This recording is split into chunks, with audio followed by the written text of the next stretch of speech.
Le he puesto como título a mi mensaje: Cristo el gran unificador. Cristo el gran unificador. La palabra de Dios dice que no hay ningún otro mediador entre Dios y los hombres más que Jesucristo hombre.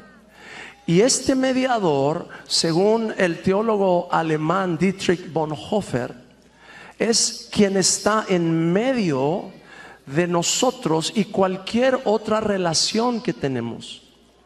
Él decía: es imposible que algún ser humano pueda tener una relación directa con otro ser humano a menos que sea por medio de Jesucristo como mediador.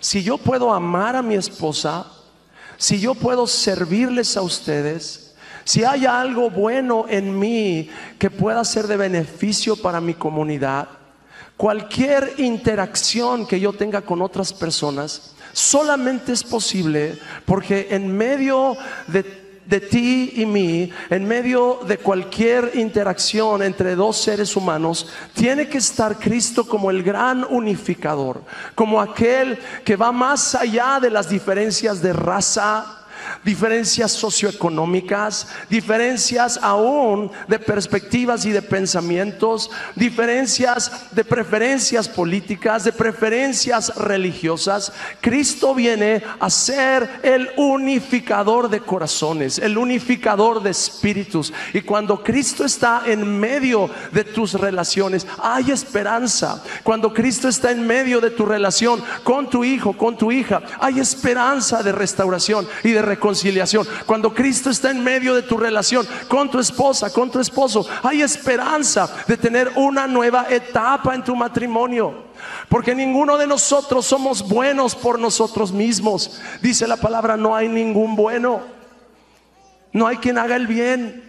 Pero cuando Cristo viene a nuestros corazones, allí se despierta una capacidad para hacer el bien que no nos pertenece, es de Él. Pero cuando se manifiesta, entonces los que están alrededor nuestro pueden ser bendecidos por la bondad de Dios manifestada a través de nuestras vidas. Y los que están alrededor de nosotros son bendecidos de vivir cerca de nosotros. Yo no sé cuántos de ustedes quieren que las personas que están alrededor de ustedes estén felices de que les conocen, estén felices de que son parte del círculo de amigos y de relaciones que ustedes tienen. Yo quiero que la gente que está cerca de mí, cuando piense en mí, diga: qué buena onda es ese Marco, qué buena onda es ese muchacho. Ya no tanto, pero me echo porras yo solito. Yo quiero que verdaderamente la marca que yo deje en este mundo sea una buena marca y no una mala marca. Pero sabes, uno de los mayores desafíos hoy en día es la desintegración, la desunidad. Yo estuve ministrando junto con mi esposa el viernes en la Ciudad de México, en la Arena Ciudad de México. Fue una extraordinaria oportunidad de ver más de 12,000 personas de la Ciudad de México levantar el nombre de Jesucristo en ese lugar, un lugar muy parecido a este, en la Ciudad de México.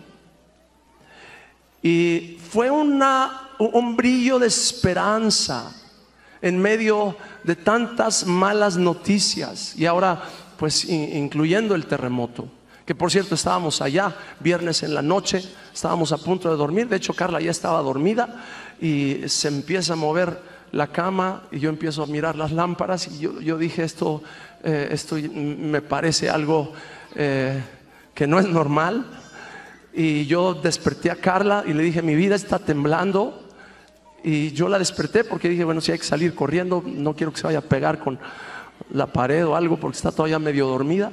Total, gracias a Dios que no sufrió ningún daño el edificio donde estábamos hospedados, y pudimos, gracias a Dios, seguir adelante con el propósito por el cual Dios nos había llevado. Pero sabes que hay muchas personas que por las diferentes situaciones que están ocurriendo en el mundo, terremotos, tempestades, tormentas, pestes, guerras, no es difícil pensar: ciertamente estamos viviendo en los últimos tiempos, ciertamente el fin se acerca.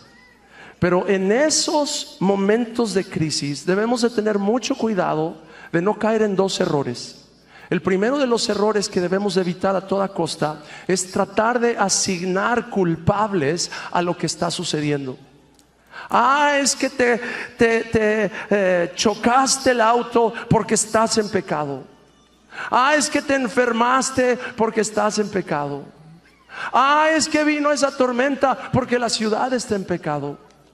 Debemos de tener mucho cuidado en no asignar culpables, porque si bien Jesús dijo que iban a venir hambres y que iban a venir terremotos y que iban a venir tempestades y que iban a venir guerras y rumores de guerras, Jesús nunca asoció estas tragedias con el pecado de la humanidad. Ciertamente la creación gime esperando la manifestación de los hijos de Dios. Ciertamente esta tierra está clamando, porque un día va a venir el Señor Jesucristo, no como la primera vez. Va a venir para traer su gobierno y su reino de justicia, de integridad, de sanidad, y nos va a guiar en un tiempo extraordinario de restauración. Cada tribu, cada lengua, cada pueblo, cada nación delante del trono, adorándole y reconociéndole. Y el segundo error que debemos de evitar es separarnos de nuestros hermanos, aislarnos de nuestros hermanos, hacer clubes. Porque ustedes saben que el concepto de pertenecer a un club se fundamenta en el principio de la exclusión. Por ejemplo, ¿cuántos de ustedes son Chivas? Levanten la mano, los Chivas. ¿Cuántos son del América? Levanten la mano. ¿Cuántos son del Necaxa? Levanten la mano. ¿Cuántos son de Saprissa? Levanten la mano. 2 o 3 por ahí. Ahora, hace poco estuve en Argentina y un amigo me consiguió boletos para ir a la Bombonera, porque también en Argentina hay una Bombonera, no solo en México, el estadio del Boca Juniors. Y solamente tardé como 5 minutos de estar adentro de ese estadio para hacerme un aficionado del Boca Juniors. Antes no tenía equipo en Argentina, ahora sí, ahora soy del Boca. Y si hay alguno aquí del River, pues lo siento, pero si me invitas a un partido del River, a lo mejor puedo considerar si me cambio de afiliación.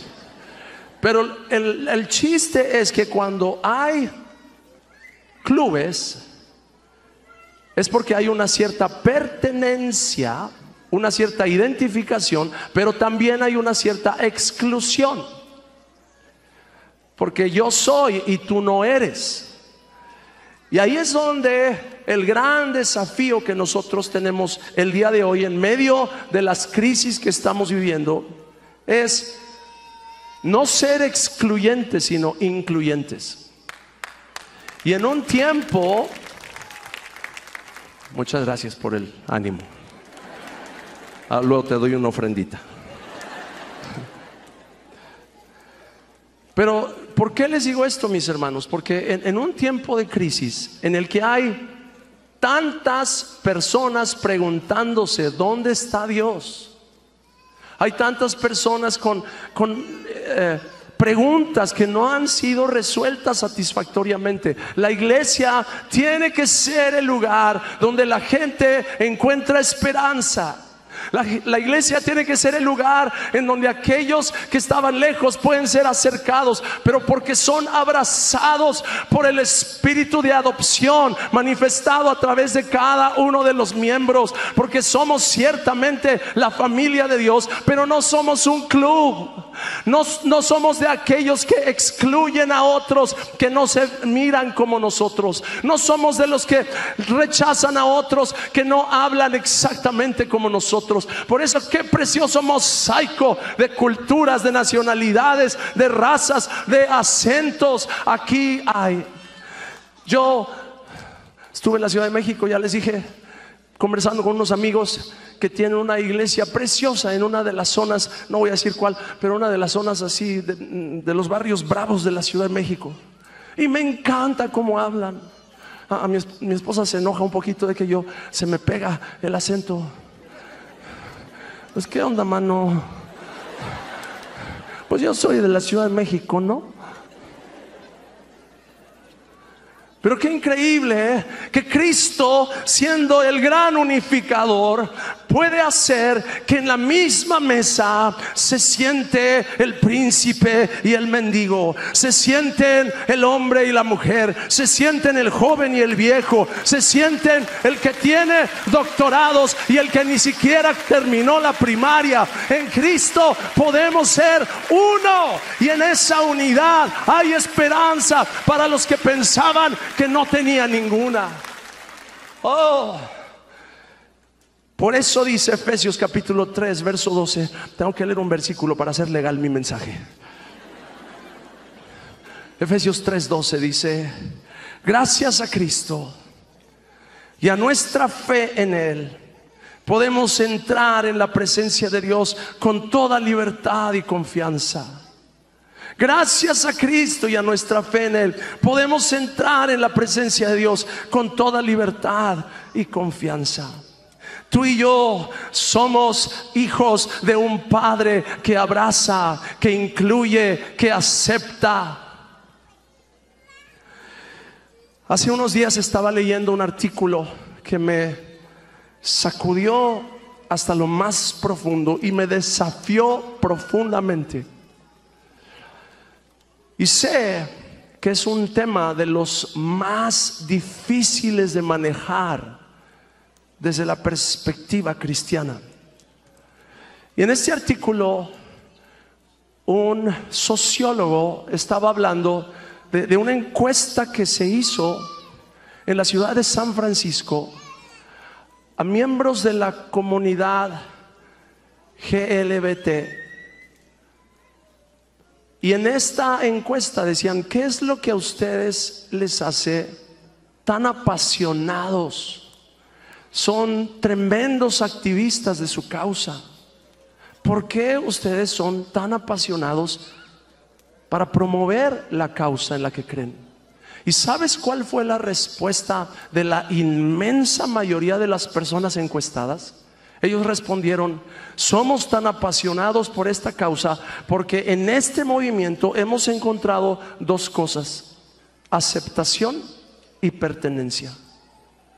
Cosas que perdimos cuando salimos del closet, cuando empezamos a identificarnos con una preferencia diferente a la que esperaban nuestros padres, nuestros amigos y aún nuestros pastores. Y desafió profundamente mi corazón esa encuesta, porque me puse a pensar: si verdaderamente nosotros como creyentes, y no me refiero solamente a lo que sucede dentro de una iglesia, me refiero al estilo de vida que tenemos allá afuera.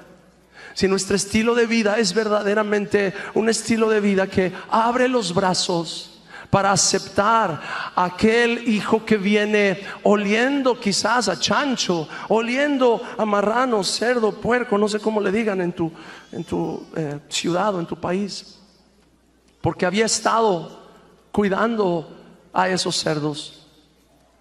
Pero el padre lo recibe, lo abraza, lo besa, le da un vestido nuevo, le da zapatos nuevos, le da un anillo en su dedo.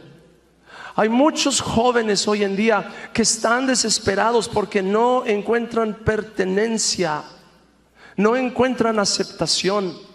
Y yo creo que la iglesia tiene que ser el lugar en donde Cristo, el gran unificador, les abraza a través de nosotros. Ahora quiero hacer muy clara esta observación, porque no quiero que nadie malentienda lo que estoy diciendo. No debemos nunca aceptar un estilo de vida que es contrario a la palabra de Dios. No tenemos, por supuesto, ni debemos nunca aceptar algo que va en contra de la integridad del espíritu y de la identidad que Dios puso adentro de cada hombre y cada mujer. Pero no podemos nosotros vivir excluyendo a otros y hacer que el reino crezca.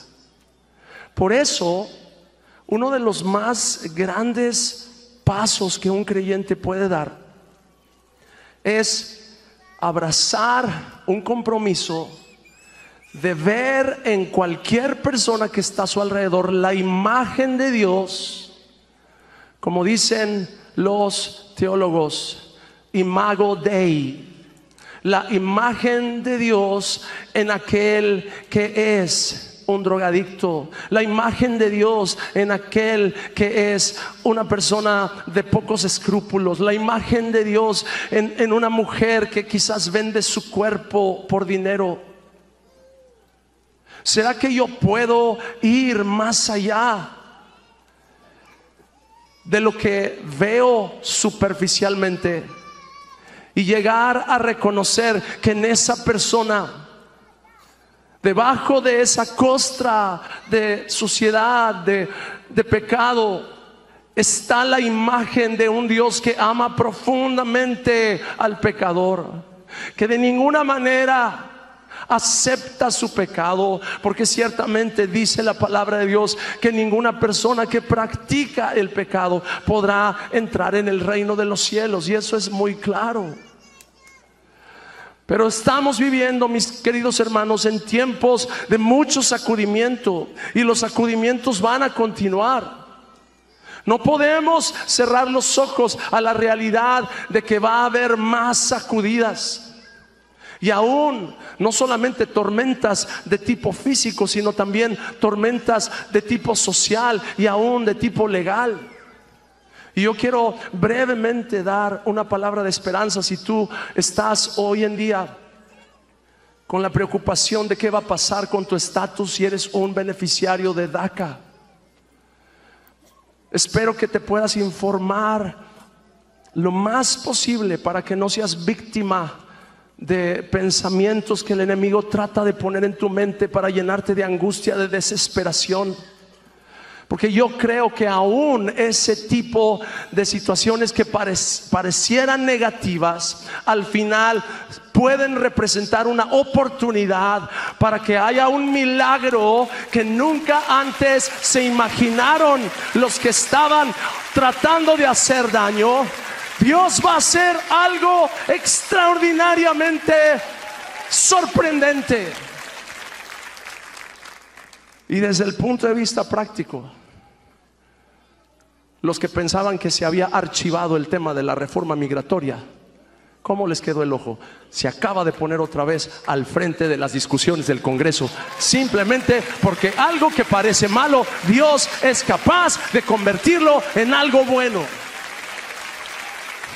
Pero en estos momentos, y si me pueden ayudar un poquito con la música maestro.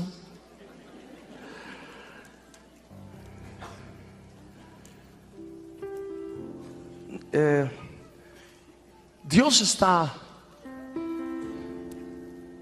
en control de todo. Y aún en medio de los cambios, y en medio de las tragedias, y en medio de las tempestades, y en medio de las tormentas,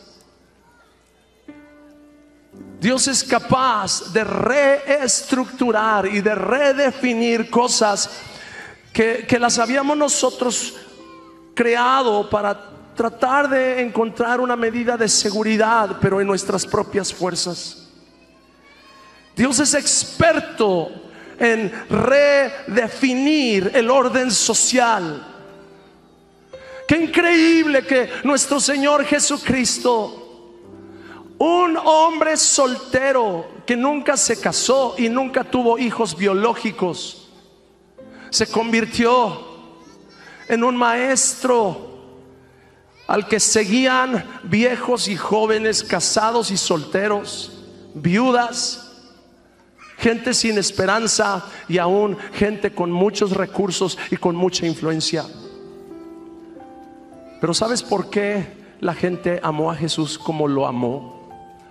Porque entendieron que cuando venían aquellos que buscaban influencia y que buscaban palanca y decían: Señor, tu madre y tus hermanos te buscan, hay una multitud tremenda y no pueden entrar. ¿Qué fue la respuesta de nuestro Señor Jesús? Mi madre y mis hermanos son aquellos que hacen la voluntad de mi Padre, porque en Jesús todo se redefine, todo se reestructura en relación al compromiso que tú puedes tener y a la entrega que puedes tener de tu corazón hacia los propósitos de Dios. Aquí hay personas que quizás se han sentido excluidos por sus errores pasados. Quizás un divorcio hizo que no solamente un cónyuge te despreciara o te rechazara, sino también un cierto círculo de amigos, quizás una buena parte de la familia. Hay cosas que suceden que pueden marcar la vida de una persona y pareciera que esa persona va a vivir el resto de su vida bajo un estigma.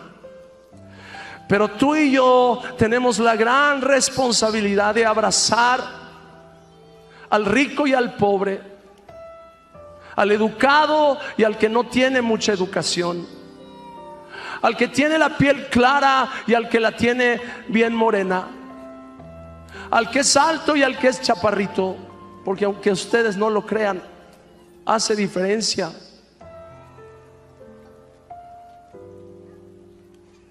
Mis hermanos, creo que estamos viviendo en tiempos tan extraordinariamente estratégicos.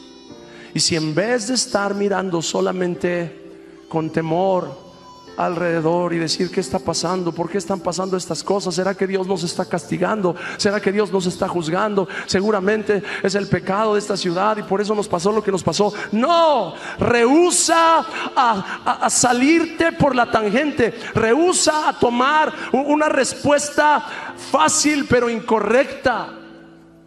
Porque ciertamente la creación gime, ciertamente la tierra se está sacudiendo, ciertamente los mares rugen y los vientos golpean con fuerza. Pero en esos momentos es cuando el Espíritu de Dios sopla sobre el corazón y el espíritu de cada hijo y de cada hija de Dios y le dice: yo te he puesto en este tiempo como un mediador de mi gracia hacia esta generación. A dealer of hope. In Jesus' name. Y si Jesús es el mediador entre Dios y los hombres, también es el mediador entre los hombres y los hombres, y entre los hombres y las mujeres, y entre las mujeres y las mujeres. Y una vez más, yo quiero insistir: si la iglesia se convierte en un lugar en el que cualquier persona, independientemente de sus errores, independientemente de las burradas que haya cometido, independientemente aún quizás de su apariencia física, pero encuentran en ese lugar amor, aceptación y perdón, creo que tenemos esperanza de ganar al mundo para Cristo. Romanos 5:8, con esto termino. Pero Dios mostró el gran amor que nos tiene al enviar a Cristo a morir por nosotros cuando todavía éramos pecadores. Pastor Randall, ¿puedes venir por favor y ayudarme?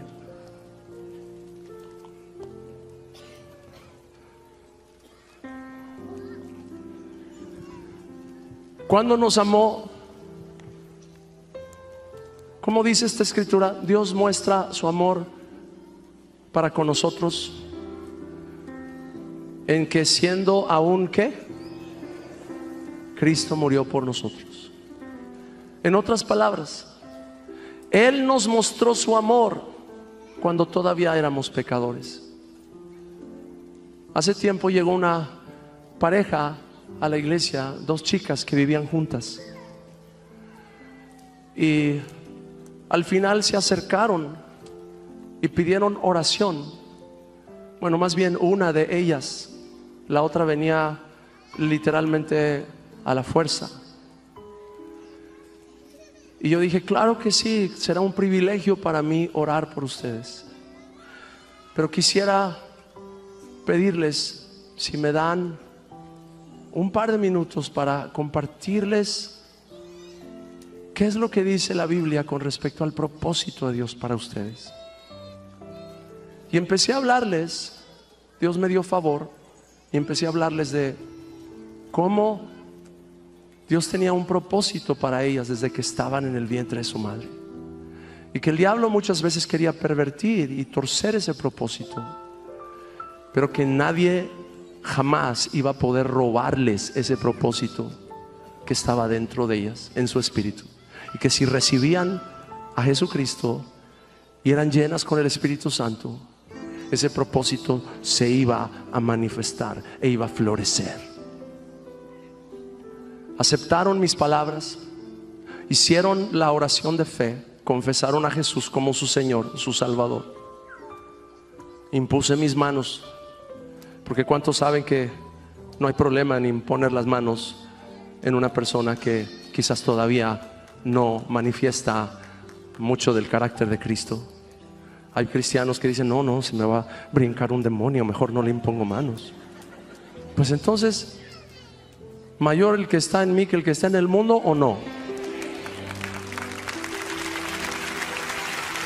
Randall, ven, por favor, Pastor Randall. Perdón que ya me pasé. ¿Me das un minutito más? Sí. Bueno, eso es una mentira. No necesito un minuto, necesito como 5. Pero ya voy a terminar. Nomás quiero terminar esta historia. Y ellas se fueron.